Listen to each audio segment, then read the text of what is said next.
The stars above the planet Ilari were silent, cold, and distant. In the middle of a shattered city, smoke rose from blackened ruins. Fires crackled among broken buildings. The air smelled of ash and blood, and inside a half-destroyed signal tower. One small alien moved through the shadows. Holding his wounded arm, his name was Tyrix. He was young, barely past his first cycle of training. His kind, the Ilari, were peaceful scholars, not warriors. They believed in diplomacy, science, and culture. But none of that had stopped the invaders. The skies had turned red 3 days ago. Their enemy had no name. Only a symbol burned into the side of every warship. A skull with wings of fire. They came from deep space, destroying cities and enslaving whole populations. No warnings, no demands. Just fire, death, and silence. Tyrix stumbled over a body, choking back a cry. His people had tried to fight, but their weapons were no match. His father, once a leader among the council, had told him to run, hide in the communication tower. He had whispered before the blast took him. Now Tyrix stood in front of the last working console. Lights blinked weakly. The power was dying. He placed a trembling hand on the control pad and brought up the emergency beacon.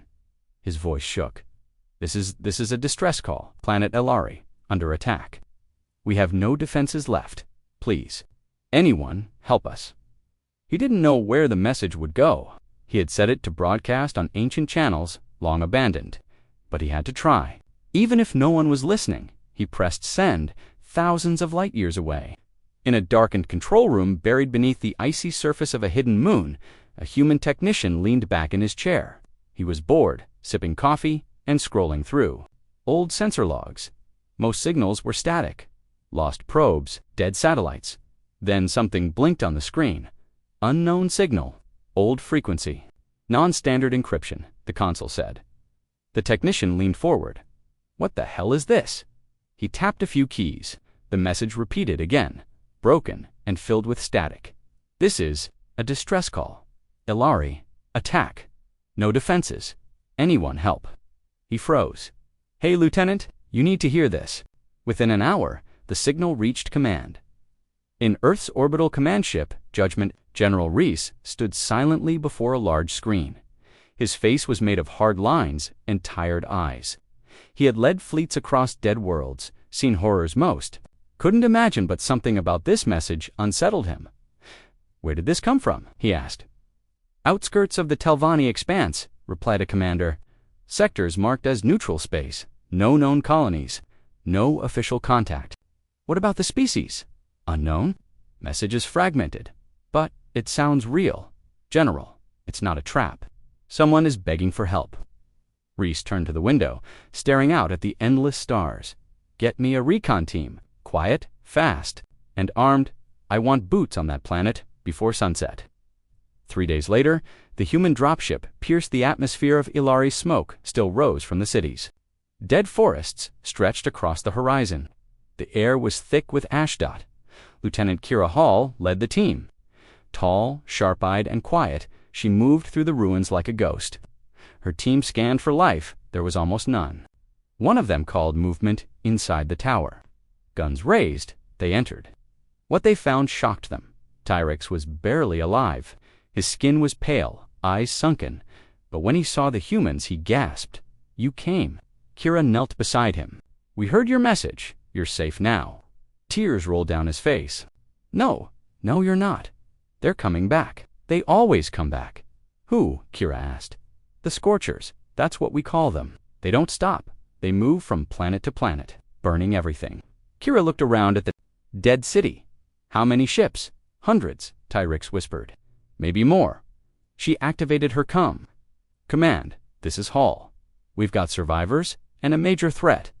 Enemy force level, extreme. Recommend immediate escalation. Back on Judgment, Reese stood motionless as the new report came in. They destroy entire civilizations, said his chief strategist, and they do it fast. We have a narrow window before Ilari is erased. Reese nodded once. Not waste it. Prep the fleet. We move within the hour. Sir, should we contact the Senate first? No time, Reese said coldly. The Deathworlders will answer this call. We didn't start this, but we'll finish it. The skies of Ilari lit up again, but this time it wasn't enemy fire. Human ships poured out of orbit, massive and sleek, armed with weapons no alien had ever seen. The Scorchers returned. But what they found waiting wasn't another helpless species. It was Earth. Tyrix stood inside a human command shelter, wrapped in a thermal blanket, watching live footage as human fighters tore through enemy formations. "Fight like demons," he whispered. Reese stood beside him, arms folded. "We're from Earth," he said. "A death world. You call this a nightmare? For us, this is Tuesday." A flash lit the sky as a Scorcher flagship exploded. Hours later, the battlefield was silent. The Scorcher fleet was broken, their survivors fleeing into the darkness. Ilari had survived, not because of power, but because one boy had dared to whisper. Into the void, Reese looked down at the alien beside him. "That signal you sent," he said, "wasn't just a call for help. It was a promise, a line in the sand." Tyrix nodded. "I didn't know who would answer." "You do now," Reese replied. "Next time someone cries for help, Earth will still be listening." And above them, the stars once cold and silent burned with new light. Deep inside Earth's orbit, the command ship Judgment floated like a steel god among the stars. The signal from Ilari still echoed through its systems. At first, most humans thought it was nothing, just another ghost transmission from a forgotten world. There were always strange signals in the galaxy lost explorers, abandoned tech, old satellites sending echoes into space. But this signal was different. This one had fear in it, and it wasn't just a call for help. It was a warning. Now, the leaders of Earth's military, those born on the Death World itself, stood silently around a long table, listening to the recording one more time. "Please, anyone, help us. They are burning everything."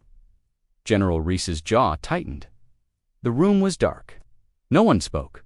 Something in that message had awakened something in him, not just anger, purpose. And when Earth wakes up, galaxies burn, full story. General Reese turned slowly, his eyes sweeping the faces of the officers gathered in the war chamber. Every one of them had earned their rank in Fire and Blood veterans of the Titan Wars, the Soul Rebellion, and the Siege of Helios Prime. Earth didn't send diplomats to a war room, it sent warriors.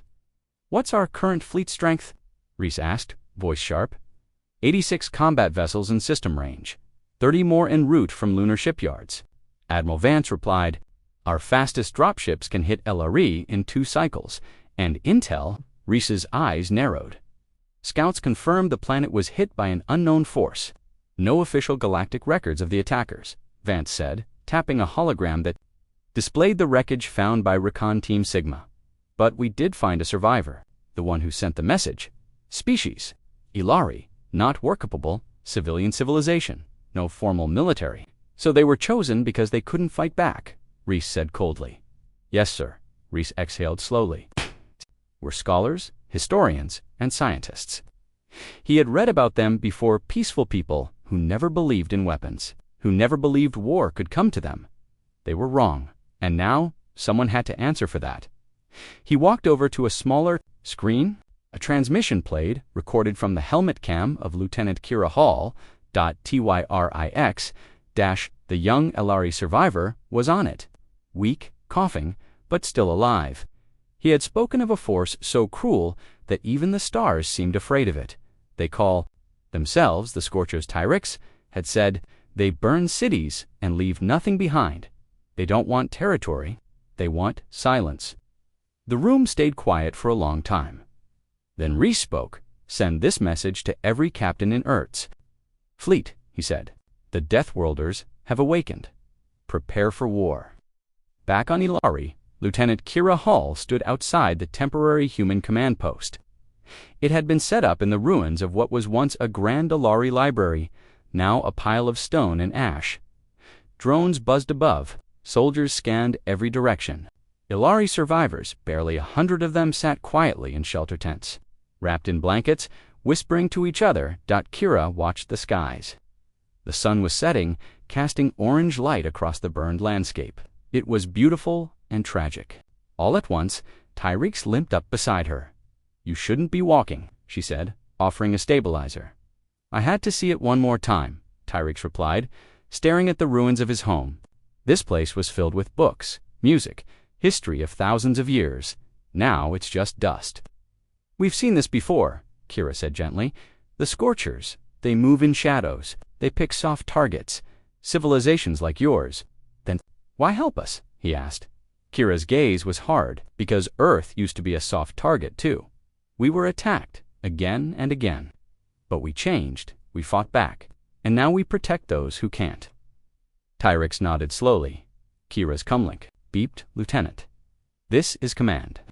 Earth's main fleet will arrive in less than 36 hours. Defensive perimeter status. She looked at the half-built barricades, the shield nodes still being installed by drone teams. We'll be ready, she replied. But deep down, she knew the truth. They weren't ready. Not for what was coming, because if the Scorchers were they truly wanted to erase Ilari. Then the real battle hadn't even begun yet. In deep space, across the galaxy, the Scorcher fleet moved like a plague. Their ships were black, sleek, with hulls that shimmered like oil and bled red light. They didn't use names or words or alliances. They had no flags, no leaders that anyone could identify. They were a storm, and now they had detected something unexpected on Ilari.resistance. Enemy tech, new weapons, strange signatures. One of the higher commanders, known only by its code, Zaire, scanned the report. Deathworlders, it hissed, its voice echoing through dark chambers. Earth has answered the call. Another voice replied in the darkness, they will defend. The weak, they will die with them, Zaire growled. Then send the Reapers, came the order. Dozens of warships changed course. Destination, Ilari. Meanwhile, back on Earth, inside the strategic war bunker beneath Antarctica, AI systems calculated possible battle outcomes. They projected the Scorcher fleet's path, estimated weapon strength, risk to civilians, probability of full planetary extermination, 94%. Reese stood before the results. No diplomatic option, asked one officer. Reese didn't blink. You can't talk to shadows. You only light a fire so bright it burns them away. Akuntek raised her hand. Sir, the Ilari survivor has requested to speak with you directly. Reese nodded. The screen lit up. Tyrix appeared, pale but calm. I'm sorry for the trouble we've caused, the boy said. We only wanted someone to hear us. I didn't mean to bring death to your world. Reese leaned in, his tone fierce but steady. You didn't bring death to us, son. You reminded us why we fight. You reminded us that someone out there still needs people like us. Tyrix looked away, ashamed. I thought no one would come. Reese's voice turned cold with resolve. They'll wish we hadn't. Back on Ilari, hours later, the night sky turned red again. Not from the sun, but from engines. Dozens of enemy ships dropped into orbit. They began to position for an orbital strike. Kira's team scrambled into defense positions. Alarms screamed. Drones took to the air. Automated turrets lit up. Tyrix stood beside her, eyes wide. They're here. Kira's helmet sealed shut. Then so are we. Above them, Earth's first wave of ships arrived, smaller destroyers and rapid deployment cruisers. They fired the opening shots, breaking through the Scorcher flank and lighting up the sky. It was only the beginning, but the Watchers of Earth were no longer sleeping. They had been called now. The galaxy would learn the true meaning of the word Deathworlders. The ground shook under Tyrix's feet. He looked up, eyes wide, as streaks of fire crossed the dark sky. The stars were gone, hidden by the giant black ships of the Scorchers. Their engines screamed, their weapons glowed red, and from above, death began to fall again. But this time, the Ilari were not alone. Earth's ships had arrived, and they brought fire of their own. Missiles streaked upward. Human cannons roared. Drones swarmed. The sky became a battlefield bright with explosions. Full of noise and chaos, Tyrix covered his ears and ducked behind a wall. Beside him, Lieutenant Kira Hall stood tall in her armor, scanning the battlefield with calm precision. This is only the first wave, she said, voice sharp through her helmet. The real fight hasn't even started. She wasn't afraid. She was waiting to give the enemy a message. Not with words, but with firepower. Full. Story continued. High above the ruins of Ilari, space burned. The Scorcher fleet had dropped into orbit with terrifying speed. Their ships moved like hunting animals, fast, deadly, and precise. Black armor, curved blades along the hulls, glowing red engines that never stopped burning. They didn't hesitate. The first orbital bombardment began just minutes after arrival. Screaming bolts of plasma fell toward the planet. But this time, something intercepted them. Human ships had arrived moments earlier, leak destroyers and cruiser warships equipped with adaptive shields and rail cannons. Their engines hummed with artificial intelligence. Their crews were made of Earth's best trained on a death world, built for war. The sky lit up as Earth's fleet engaged. Admiral Vance sat aboard the command cruiser Valor's Reach, directing the defense. Focus fire on their lead destroyer, he ordered. Cut through their flank. Shield grid Omega-9 rotate on my mark. Earth's ships moved like dancers, weaving through enemy fire, using gravity itself as a weapon. One ship exploded under focused cannon fire. A second one lost engine control and spiraled into the upper atmosphere, burning on the surface. Soldiers cheered, but it wasn't over. In the ruins of the capital city, Tyrix crouched beside Kira's team as explosions echoed all around them. The Scorchers had deployed drop pods. From the sky, black metal coffins slammed into the streets, each one opening to reveal armored soldiers with red glowing visors. Scorcher infantry. They looked more like machines than beings, tall, thin, armored from head to toe. Their weapons fused to their arms, and they didn't speak. They just advanced, silent, cruel, and fast. Contact north side, Kira shouted. Her team moved like a single mind. 4 soldiers flanked left. 2 drones took to the air. Kira pulled Tyrix behind a broken wall and activated her wrist display. AI support online, she said. Target priority, Scorcher infantry. Unix, full lethal. The drones responded, instantly swooping in, guns blazing. Human bullets ripped into the Scorchers, tearing metal and flesh. But more kept coming. Kira stepped forward and fired her plasma. Rifle in controlled bursts, one Scorcher leaped over the barricade. Aiming at Tyrix before it could fire, a bolt from Kira's sidearm hit it straight in the visor. It dropped in silence. Okay, she asked, grabbing Tyrix's arm. He nodded, breath shaking. How are you doing this? You're just so few. They're everywhere. Kira didn't look back. We're from Earth, we don't need many. At the edge of the battlefield, a strange silence fell. The Scorchers had pulled back. Tyrix peeked over the wall. Their enemies stood still, not retreating, not attacking just.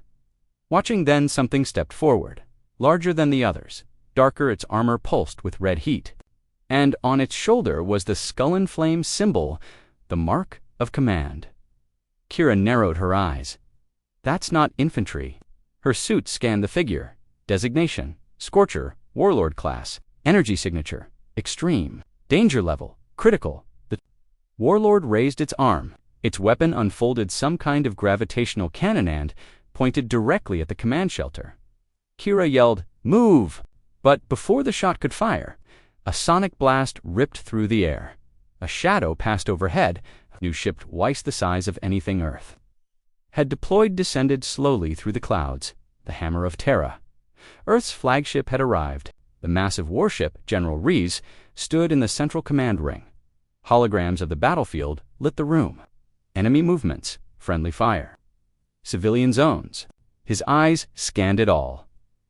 Open channel to enemy command, he ordered. A comm officer blinked. Sir, they don't respond to any signal. They've never spoken to us. They will now. Reese stared into the camera. This is General Elias Reese of Earth's Unified Defense Fleet, he said, voice calm and deadly. We received your message, loud and clear. Burning cities, killing civilians. You speak with fire. His expression darkened, so we'll answer in kind. No reply came. Then Reese gave the order. Fire the main cannon. The Hammer of Terra charged its primary weapon, an antimatter beam designed to cut through asteroid fields and capital ships. Lights across the ship dimmed for 2 seconds, and then the sky exploded. The beam struck the enemy warship in orbit, splitting it into 2 glowing halves. On the surface, the ground shook. Kira looked up, as the glow faded from the clouds. Tyrix stared too, mouth open. Is that your leader?" Kira smiled slightly. "No, that's just his hello." The Scorchers seemed to pause for the first time. They were hesitating, not retreating, but reconsidering. Tyrix could feel it. "They're thinking," he whispered. "I've never seen them do that." "They should," Kira muttered. "They've never fought Earth before." Later that night, the battlefield cooled. Earth's forces had secured the capital. Defensive lines were solid. Drones patrolled the skies. Medics treated LRE survivors. Inside the command post, Kira sat across from Tyrix, removing her helmet. Her face was pale, but calm. "You did good," she said. "I didn't do anything," he replied. "You did everything," she corrected. "You asked for help. That takes guts most people don't have." Tyrix looked down. "Do you think they'll stop?"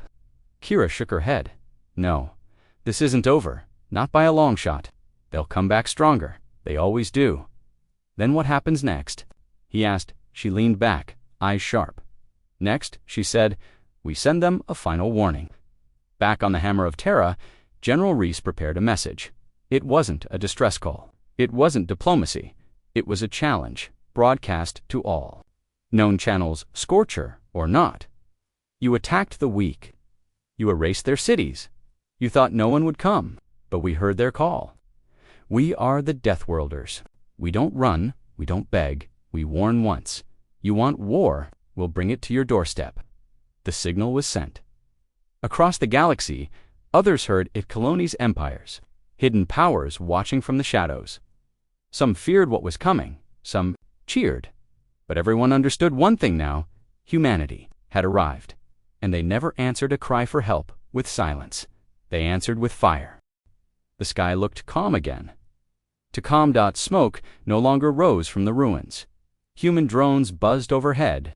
Survivors moved in quiet lines. The smell of fire still hung in the air, but the worst seemed over at least. That's what everyone wanted to believe. But Tyrix couldn't sleep. He stood near the edge of the burned city, staring up at the stars, the same stars that brought monsters and the humans who fought them. Then he saw flashes of light in the night sky, not falling stars, not ships from Earth, new ships, enemy ships. And this time, they weren't testing Earth's strength. They were coming to destroy it. The Scorchers had returned, and they brought everything. Full story continued. It began just before sunrise. Dozens of dark shapes entered orbit, more than anyone had expected. The Scorchers had returned in full force. This wasn't a raid, it was annihilation. Inside the Ilari command shelter, Lieutenant Kira Hall snapped her helmet into place. Enemy ships confirmed. 34 and counting, her team reported. Heavy troop transports, orbital cannons, charging. Kira's voice didn't shake. "Scramble, all units. We hold the line." She turned to Tyrix, who stood in the corner with wide, terrified eyes. "Get underground." "You've done enough," she said. But Tyrix started. "No arguments. If we fail, someone has to survive and tell others what happened here." She handed him a small silver device. "What's this?" "Backup beacon. If we're wiped out, send it to Earth. They'll know what it means." Above the city, Earth's fleet sprang into action. The Hammer of Terra led the charge, flanked by 2 heavy cruisers and a wall of drone fighters. Admiral Vance paced the bridge, his face lit by red warning lights. "Enemy formation is tighter. This time," an officer said. "They learned from last time." "Then let's teach them something new," Vance replied. "Deploy gravity mines. Bring in the heavies." From the Hammer's underbelly, black metallic orbs launched into space gravity distortion mines. When the enemy ships tried to maneuver, several were pulled off course and slammed into each other. "Hit confirmed," a tech shouted. But the Scorchers didn't stop.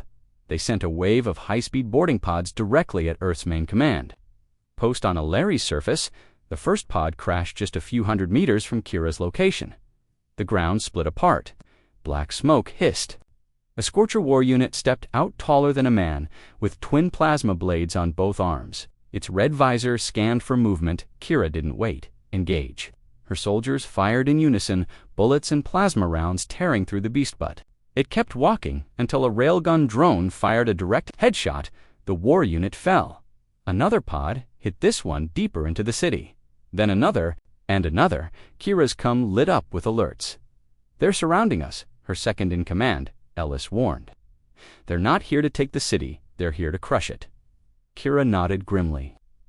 "Fall back to the second shield ring. If we lose that, we lose everything." Tyrix watched from a deep shelter, sitting among other Ilari survivors. The ground shook, dust fell from the ceiling. Distant explosions echoed through the tunnels. Mothers held their children. Elder Ilari prayed softly. Tyrix gripped the beacon. In his hand, he felt useless again, powerless, but he remembered Kira's voice. If we fall, someone must tell the story. He stared at the beacon.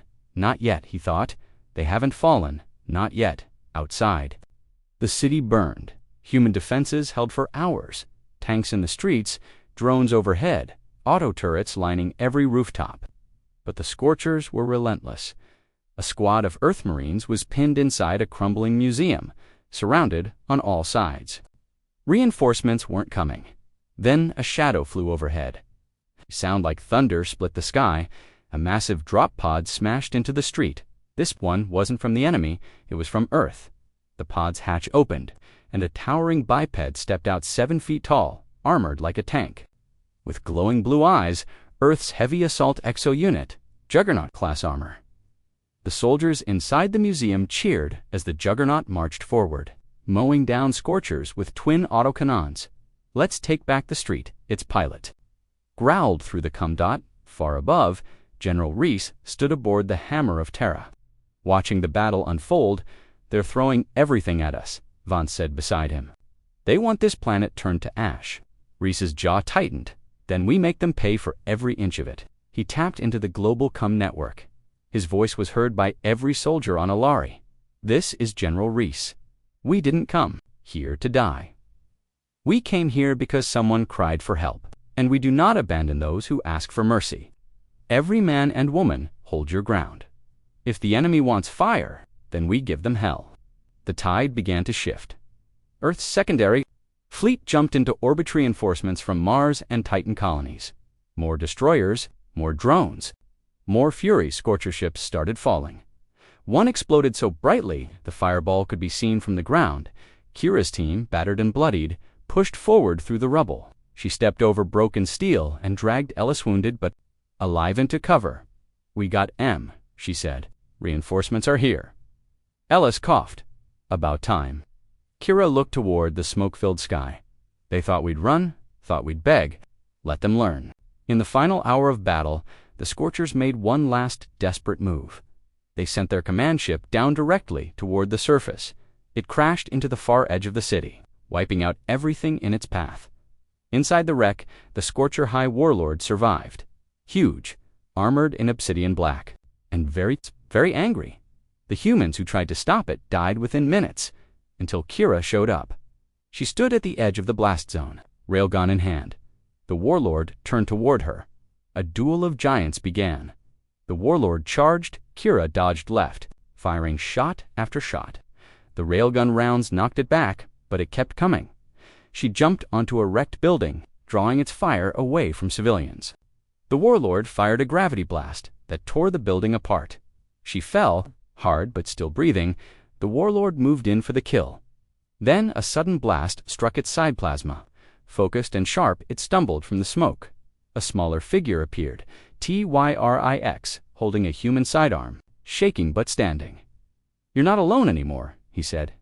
Kira looked up and smiled. "Let's finish this, together." They brought it down. With Kira's last railgun shot to end, Tyrix's defiant courage, the Warlord collapsed, its core exploding. The battlefield went silent all across Ilari. Scorchers began to retreat. Some were hunted down, some vanished into the stars. But the message was clear. Earth would not break. Earth would not back down. Earth would not forget. Later, when the smoke cleared, the survivors stood together in the ruined city square. General Reese arrived in person, stepping out of a lander as cheers rose. He found Kira, covered in soot, leaning against Tyrix. "You both held the line," he said. Tyrix looked up. "Did we win?" Reese looked at the stars. "No, we survived." He knelt and placed a hand on Tyrix's shoulder. But now the galaxy knows what happens when you attack the weak and think no one's listening. He stood and turned toward the stars. This was only the beginning. Ash still hung in the air. The city of Ilari was half in ruins, half held together by force fields and steel. Smoke curled around shattered towers. Human medics helped wounded survivors. Drones flew overhead, scanning the skies for danger. But the battle was over, and Earth had one dot still. No one celebrated because every soldier, every commander, every survivor knew one truth. This wasn't the end. It was a warning. The Scorchers had retreated, but not defeated. They would regroup, rebuild, strike again. That's why the soldiers of Earth didn't pack up and leave. They stood tall, armor scorched, weapons ready, eyes locked on the stars, waiting because they had made an oath now, an oath to the galaxy, and Earth always keeps its promises. The rising sun cast a golden light across the scorched capital of Ilari. It touched the faces of human soldiers resting on broken walls. It lit up the flags planted beside makeshift shelters, and it reached Tyrix, who stood quietly atop a rooftop. Watching it all, he couldn't believe he was still alive. The city was battered, but breathing. The Scorchers had fled, for the first time in weeks. No alarms were sounding. Tyrix turned as footsteps approached. It was Lieutenant Kira Hall.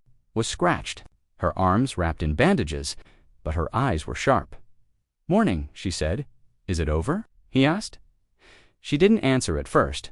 Then she looked at the horizon. "No," she said softly. "It's just beginning." Inside the Ilari Central Hallway, a library. Now a command post General Elias Reese stood at a makeshift war table. Maps, hollis, and data feeds surrounded him. Officers from Earth, along with surviving Ilari leaders, had gathered. Everyone waited for him to speak. Reese's voice was but iron-hard. The Scorchers didn't want Ilari. They wanted to make an example of Ilari, to show the galaxy what happens to the weak. He paused. "They failed, but they'll try again," said Admiral Vance. Reese nodded. "They'll return, and next time it might be someone else, a smaller colony, a peaceful moon, a world without weapons." He turned toward the Council. "You sent a whisper into the dark, and Earth answered it. Now we ask you something in return." Tyrix stepped forward, speaking for his people. "Anything, then, tell the galaxy," Reese said. "Tell them Earth is not sleeping anymore." A silent moment passed. Then, for the first time in history, an Ilari diplomat nodded to a human general and said, "We will carry your voice." Across the stars, Earth's message spread. It wasn't just about Ilari. It wasn't just about war. It was about a promise to answer every call for help, to stand where others run, to fight when others surrender. And that message traveled faster than any ship. It reached mining colonies in the outer belt, trading stations near black holes, refugee ships adrift in lawless space. Everyone heard it, and many sent their own messages back. Some were thankful, some were desperate, and some were scared because the Deathworlders were no longer watching. From afar, now they were here. Back on Ilari, Kira sat on a broken ledge beside Tyrix. They looked out at the workers rebuilding a bridge. "You ever think you'd be friends with a human?" Kira asked. Tyrix chuckled. "I didn't think humans even existed until a week ago," she smirked. "We get that a lot." He turned to her. "Serious? Why did you come?" Kira looked at him for a long moment. Then she pointed upward. "A saying on Earth," she said, "no one else will protect us. So we protect each other. It started when Earth was alone, surrounded by enemies. Now we're not alone, but the promise still stands." She paused, then added, "You called, we answered, and we'll do it again." In orbit, the Hammer of Terra prepared for departure. But not for home. General Reese had issued new orders. Earth's fleet would not return to Sol. Not yet. Instead, they would head toward the nearest known Scorcher-held sector to send a message. Reese said. Admiral Vance raised an eyebrow. "A peaceful message." Reese smiled coldly. "A loud one." Fleet engineers installed new weapon systems. AI cores ran simulations of enemy strongholds, and Earth's ships took formation blades of steel ready to strike. Meanwhile, news spread beyond known space. In shadowy corners of the galaxy, leaders whispered, "Earth is mobilizing. The Deathworlders are on the move." And somewhere, in deep space, A Scorcher commander watched from a hidden world. He'd seen the footage, he'd read the reports, and still he didn't understand. "Why do they fight so hard for the weak?" he hissed. His advisor, a former slave from a fallen world, answered, "Because once they were weak too." As the day came to an end on Ellery, Tyrix stood with Kira Reese and the Ellery Council. The rebuilt transmitter was working again, and now it wasn't sending a call for help.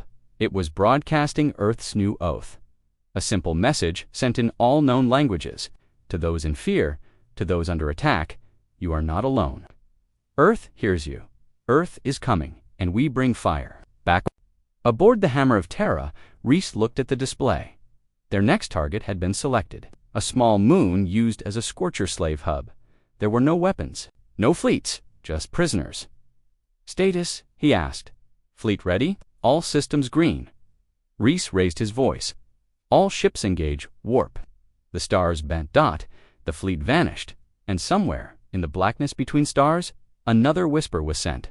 This time, not from Ilari, this time from another dying world.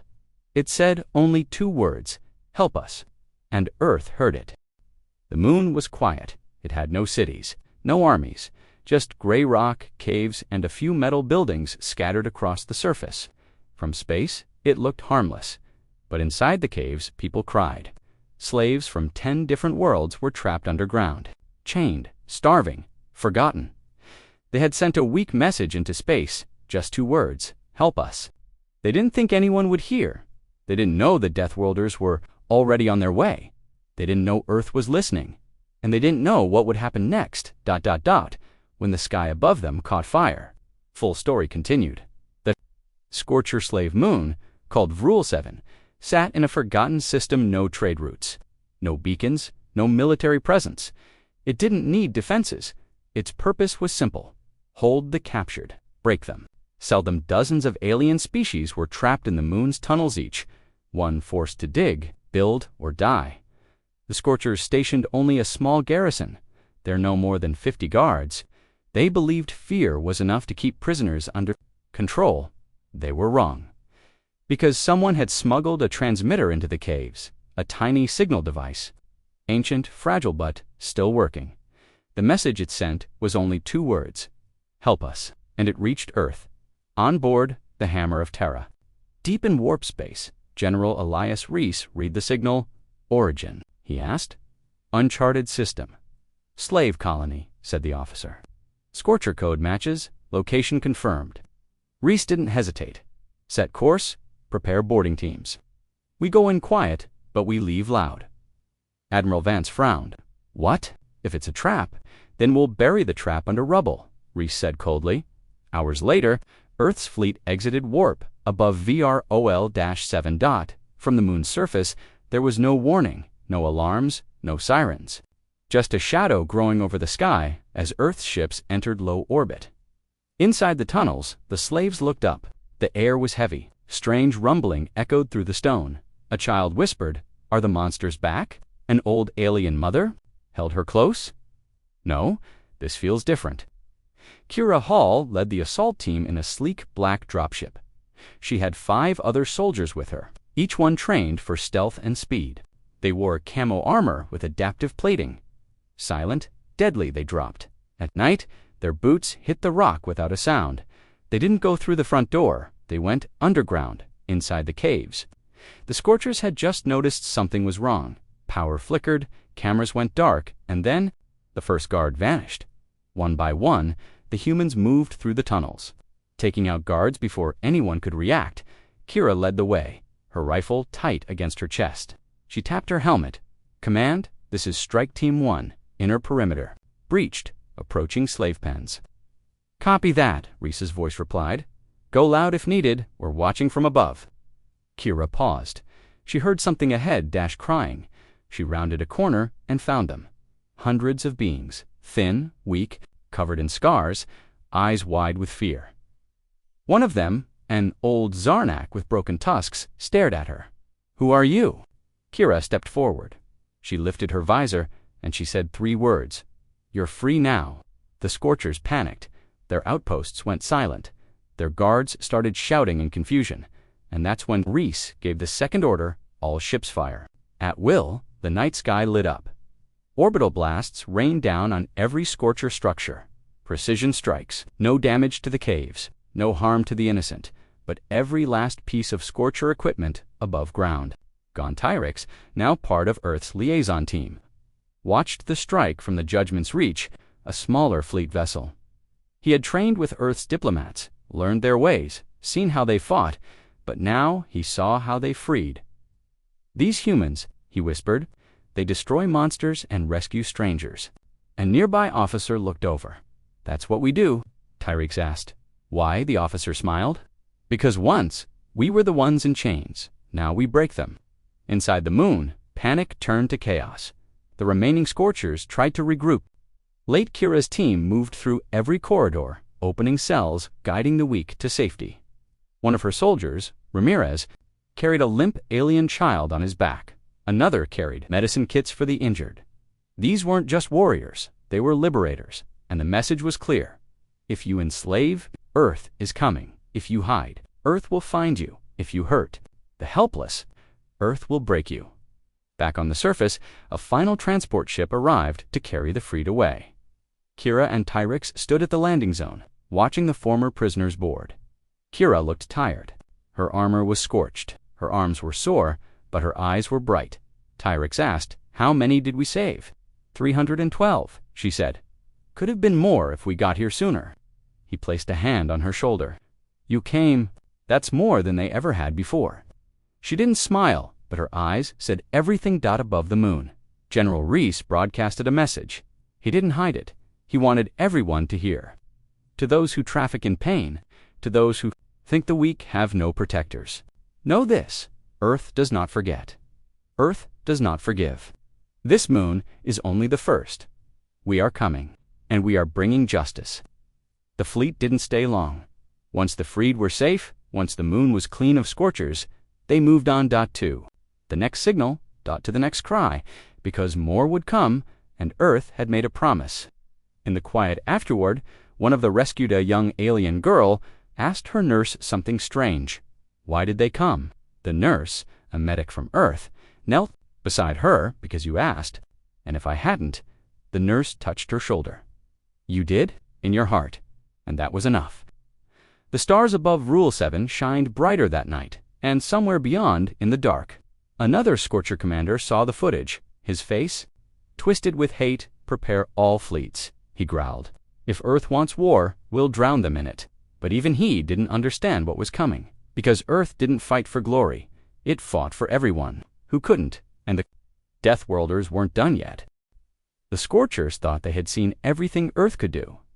They had seen Earth's soldiers, they had seen Earth's firepower, they had seen Earth's fury, but they still didn't understand why Earth fought. They thought humans came for war, but Earth came for justice.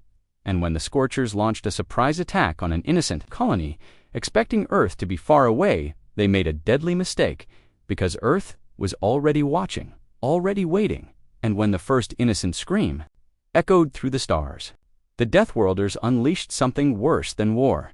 They unleashed vengeance. Full story continued. The planet Saravanan was not important. It had no armies, no weapons, just farmers, scientists, and children. It belonged to no empire.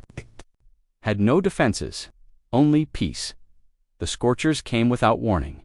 They struck the capital first. Fire rained from the sky. Entire villages burned. Civilians ran, but there was nowhere to hide. They thought no one would come. They didn't know. Earth had a listening post nearby, hidden in a mining station on the edge of the system. When the first blast hit Saravanan, Earth heard it. Within moments, a priority alert reached the Hammer of Terra. General Reese saw the report. No hesitation, no debate. Set course, he said. Maximum burn. Hours later, the Hammer of Terra dropped out of warp above Saravanan. Earth's fleet was smaller this time, only a strike force. But it didn't matter, because what it lacked in numbers, it made up for in rage. On the surface, survivors hid in cellars and forests. Among them was a small boy named Kieran, no more than 7 cycles old. He held his baby sister as explosions echoed in the hills. His parents were gone, his village gone. He looked up at the sky through the smoke. I want them to stop, he whispered, and the sky answered.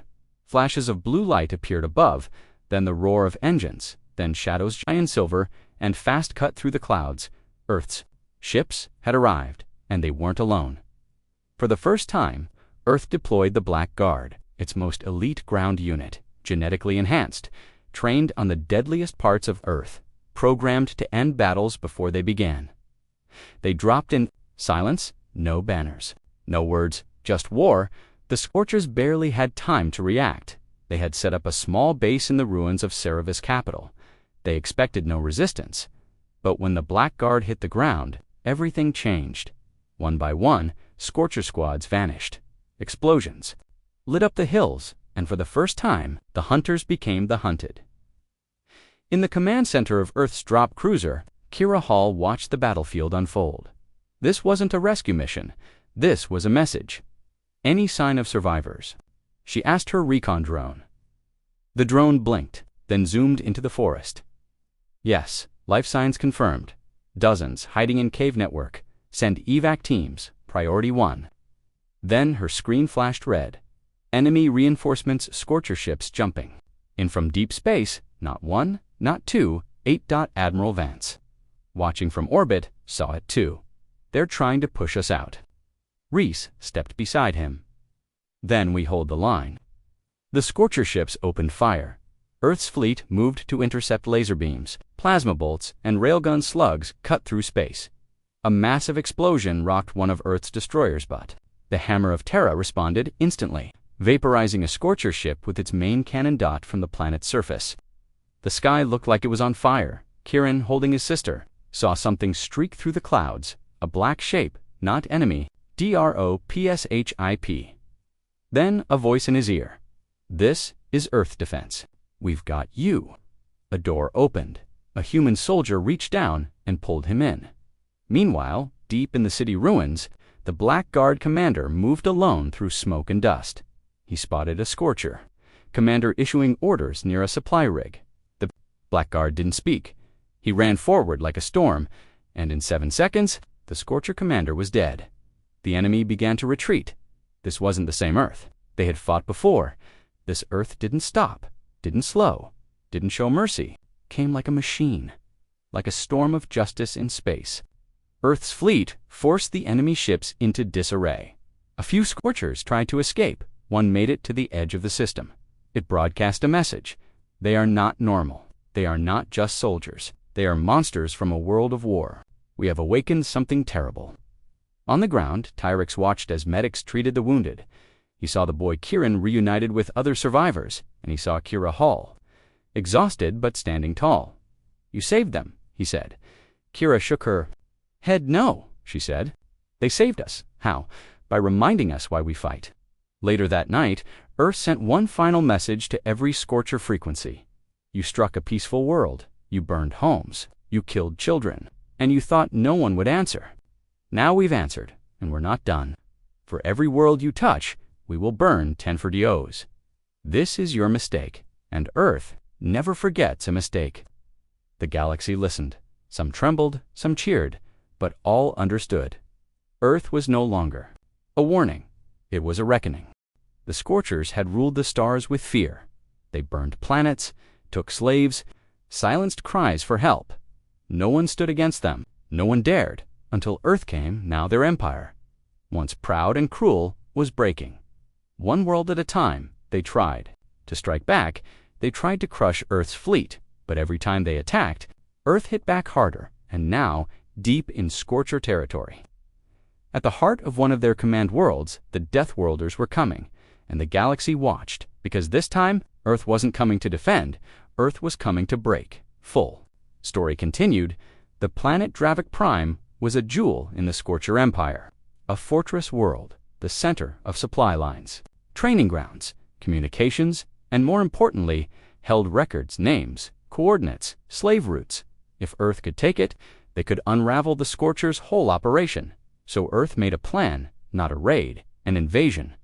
On board the Hammer of Terra, General Elias Reese stood before his officers. A giant hologram of Dravik Prime spun in the air, highlighting defense zones, orbital cannons, and deep bunkers. This world controls over 12 slave sectors, he said. We take this, we cut their spine. Admiral Vance stepped forward. Their fleet's already moving to intercept. Will be outnumbered. We've been outnumbered since the beginning, Reese replied. And we're still here. Kira. Hall stood at the back, her new armor polished and reinforced. She didn't speak. She was already picturing the landing zone. The operation was 12 Iron Echo. 3 Earth fleets, 12 drop teams, 400 drones, and Earth's most dangerous unit, the Black Guard. The order was simple: crack their world, from orbit to core. The Scorchers saw them coming. They had known Earth would retaliate. They just didn't expect Earth to come straight to their throat. They filled the skies with ships, turned cities into kill zones, buried traps beneath their soil. It didn't matter because Earth didn't come to play fair. Earth came to end this. The first drop pods hit like meteors. Kira's squad landed in a ruined industrial sector, facing heavy fire. She barked orders. Push east, target the command uplink. Strikes one of Kira's soldiers. Malik got pinned down behind rubble. She sprinted out, grabbed him, and dragged him back under cover. He coughed blood, but laughed. Thought you said this was going to be a smooth ride. Kira smirked. You want smooth? Join the Navy. Above them, the space battle was a storm of fire. The hammer of Terra took a glancing hit, but its return volley cut a Scorcher capital ship in half. Vance leaned over the command deck. They're falling apart. Look, no coordination, Reese nodded. Fear makes them scatter. Let's give them more. He activated the fleet-wide come. To all units, show them what happens when you come for the weak. No mercy, no pause. Break their world. Hours passed. Earth's forces advanced block by block. Every city they touched, they liberated every Scorcher position. They crushed, but the heart of Dravik still held an underground vault guarded by a massive defense ring inside. That vault were records of every Scorcher colony, every slave camp. Kira's team was tasked with breaching it. It was suicide. She didn't care. They moved through fire and ash. Explosions rocked the tunnels. One soldier lost a leg to a laser trap, but still fired her weapon while being pulled. Away. Kira reached the vault door, 5 meters thick. Kira asked. No, he replied, but we don't have a choice. He worked fast, fingers trembling, heart pounding. Behind them, Scorchers closed in. Gunfire echoed down the tunnel, just as Kira fired her last clip. The vault clicked open. Inside the room glowed with data. Holograms floated. Star maps, names, chains of trade, proof of every crime. Reese's voice came through the come. Transmit everything. Let the galaxy see who the Scorchers really are. Kira nodded. Uploading now. Tyrix hit the final key. Across the galaxy, the truth spread. On neutral worlds, on hidden frequencies, even inside Scorcher-controlled systems. Billions saw what Earth had uncovered. Billions saw who the monsters really were, and the Scorcher's empire. Cracked. In a secret meeting chamber deep in Scorcher space, 5 warlords met in panic. They exposed us. Colonies are rebelling. Supply lines are cut. They're just humans, and they don't stop. Back on Dravik Prime, Earth's forces pulled out. Not in retreat and victory. The vault burned behind them, but the data lived on Tyrix. Looked at Kira as they flew upward in the evac ship. We just broke their heart, he said. Kira looked down. At the crumbling world? No, she replied. We showed them ours beats louder. General Reese watched the planet shrink on the display.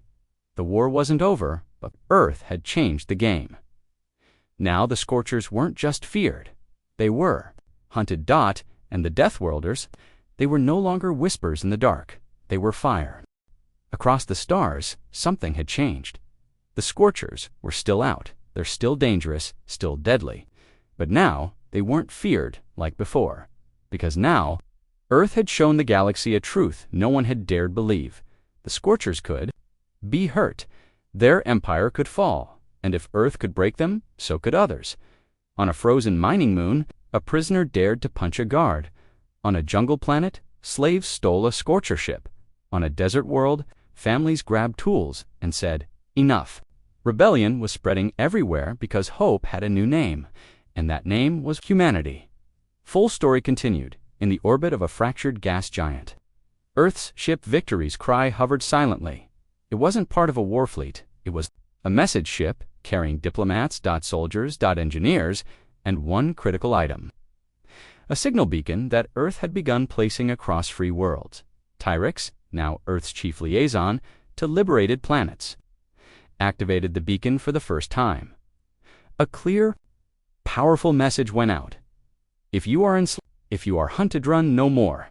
If you can hear this, Earth stands with you. In a hidden asteroid belt, a group of insectoid miners received the signal. They had lived their whole lives in chains, but when they heard that voice, calm human, firm, they turned to each other and raised their drills. One shouted in broken language, "Deathworlders, come, we rise." The rebellion began with one spark, and Earth answered it. General Elias Reese stood on the bridge of the Hammer of Terra, watching dozens of rebel worlds light up on his star map. "Sir," said his tactical officer, "requests for aid are increasing daily. Most aren't even asking for weapons. Just hope." "Send both," Reese said. On the planet Uric 3, a Scorcher fortress stood high on a volcanic ridge. It held over 5,000 captives working in lava tunnels, harvesting rare metals.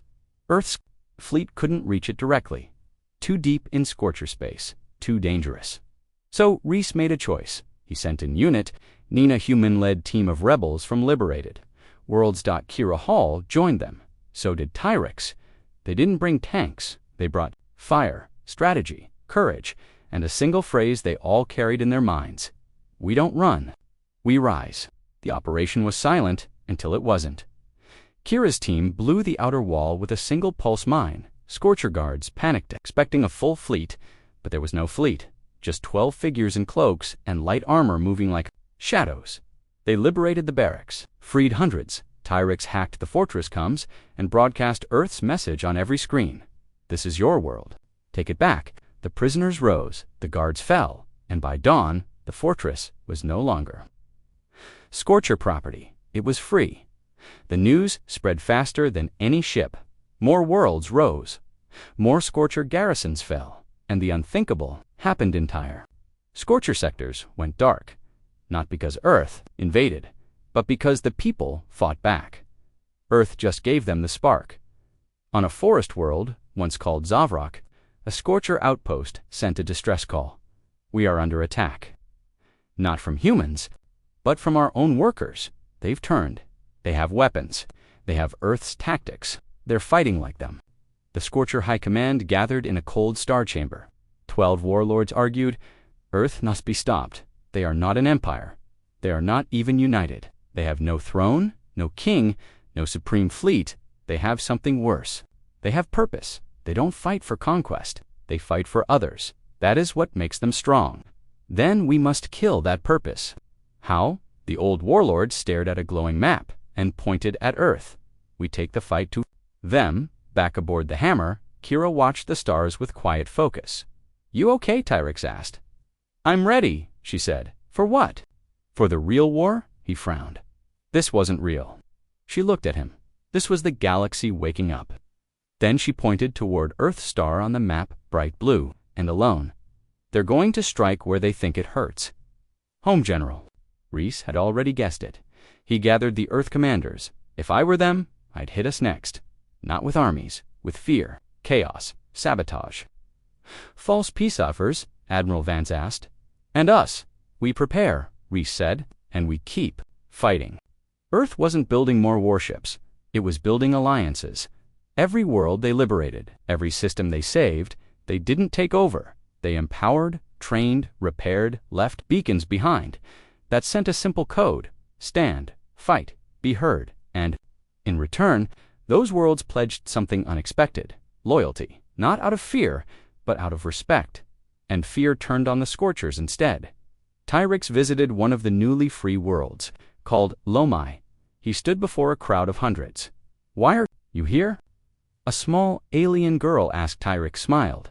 "Because once we were like you, weak, hurt, alone." He lifted his communicator and let Earth's voice play aloud. The girl listened, wide-eyed. "You don't sound alone anymore," she whispered. "No," Tyrix said. "Now we are loud." Kira, back on the front lines, looked up as a swarm of rebel ships joined Earth's fleet above a burning Scorcher depot. They weren't uniform, they weren't Earth's, but they flew alongside them anyway, because now, the war wasn't Earth's alone. It was the galaxy's, and somewhere far away. On a dark bridge inside a hidden Scorcher war carrier, a general stared into the void. "They are spreading," he hissed. His lieutenant asked, "What do we do?" He turned slowly and said just one word: Earth. It began without warning, one quiet night over Earth's sky. They came, hundreds of Scorcher ships, no diplomacy, no threats, just fire they wanted to break. Earth, to end the Death Worlders, to prove the galaxy wrong. They believed Earth would finally fall. But Earth doesn't fall. It rises, and when the skies burned over humanity's home, the galaxy learned you can strike at Earth. But Earth strikes back harder. Full story, final part. The attack came at 0200 hours, Seoul Central Time. The Scorchers launched from deep space jump points coordinates, stolen through spies and rogue mercenaries, the largest invasion force ever assembled in their history. Target, Earth. Their plan was simple: strike fast, strike hard, destroy the command centers, cripple the fleets, and leave Earth burning. They would break the... Earth had seen darkness before, and Earth remembers everything, from underground bunkers to orbital platforms. Alarms screamed. Civilians ran to shelters. AI defense systems activated. Across Earth's continents, energy shields surged to life. Mass drivers unfolded from hidden valleys. Dozens of war satellites lit up the black dot in orbit. Earth's home guard, fleet deployed in full. They were outnumbered, but not. OUT, MATC, HED. Because these weren't just soldiers, they were defenders of the last light. General Reese stood in the orbital fortress, Aegis 1, eyes on the battle map. Status: enemy force, 327 ships, estimated 20 heavy class, multiple boarding formations. Friendly, 58 ships in home guard. Civilian defense wings joining, planetary shield holding. Then let's remind them, Reese said. Why? Earth is called the Death World. Kira Hall had just returned to Earth 2 days before. She was supposed to rest, but when the alarms rang, she grabbed her gear without hesitation. In the hangar, her pilot nodded. "You really think they can take Earth?" She smiled, cold and sharp. "Let's make sure they don't leave alive." In the skies above Asia, dogfights broke out between Scorcher drones and Earth's interceptors. Over the Pacific, Earth's rail cannon platforms tore through enemy carriers. One Scorcher flagship descended toward the Atlantic, coast-aiming for Washington Command. But it never made it, because 3 experimental Earth cruisers intercepted it mid-descent. More kept coming. DROPSHIPS. Infiltrators. Saboteurs. They hit Earth's cities, but they didn't find helpless civilians. They found resistance. Teenagers with EMP launchers, firefighters wielding railguns, refugees fighting beside Marines. Earth wasn't just defended by its armies, it was defended by everyone. Tyrix, stationed in Geneva, ran coordination from Earth's Emergency Alliance Council. Alien representatives from dozens of worlds watched the screens. "They're going to break through," someone whispered. "No," Tyrix said. "They're going to learn what Earth does." When backed into a corner, and then Earth unleashed its secret. Not a weapon, not a ship, but a fleet of allies. Ships from the Ilari, Zarnak, Lomia, even former Scorcher slaves, all arriving at once. Rebellion. Fleets that Earth had trained, freed, protected. Now, they returned the favor, not because they were ordered, but because they chose to fight for Earth in orbit. The tide turned. One Scorcher battleship tried to escape, Earth's AI, and left nothing but fire in there. Wake. By dawn, the sky over Earth was filled with burning debris. The enemy fleet shattered. Of the 327 ships, only 6 escaped Earth, had lost lives. Cities had been hit, but Earth stood not broken, not bowed, still fighting. General Reese stood before the global broadcast feed, trace bruised. Voice calm, he looked into the camera and said, "You came to end us, but we are not an empire, we are not a throne, we are a flame. The more you strike us, the brighter we burn." He paused, then added, "You made one final mistake, Scorcher. You showed the galaxy who we are. Now the galaxy stands with us, and you stand alone."